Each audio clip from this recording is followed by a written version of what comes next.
My dear sisters and brothers, I thank God our Father because in Jesus, guided by His Spirit, we were led to year after year to the adoration and intercession. But this year, because of the call of our Holy Father to walk in synodality, we have been able to get many parishes also to do this adoration and intercession for the people throughout this novena these days.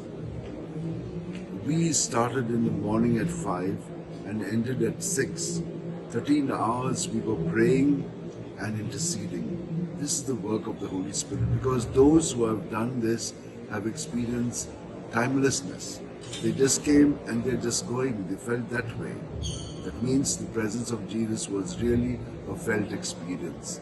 And we thank everyone who has made it possible to create that environment and ambience and to communicate it to you. So the media people, those who have worked there, those who have been working daily, I want to thank them all because they've done it. And for the parishes and the people who came here, they have done a lot to praise God and to be in adoration before Him, bringing all the people and praying for them for the Blessed Sacrament.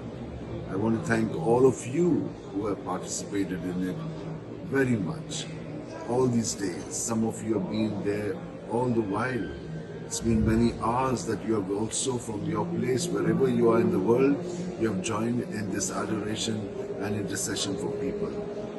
Now, from this afternoon, we will not be taking any intentions because the place is in a way closed, because this is going to be used for other purposes. There are a lot of sisters and fathers who will be coming here and praying this afternoon, which is a different activity. Also tomorrow, since it is a feast day, from right in the morning at 4 o'clock till in the evening at 7 o'clock, we will be occupied. There will be a lot of things happening. So that's the reason why we've given it a break. We may do something, but not take intercession because it's not possible for us to do that. So we will keep it for another time and we will announce that to you. Thank you very much and God bless you. Amen.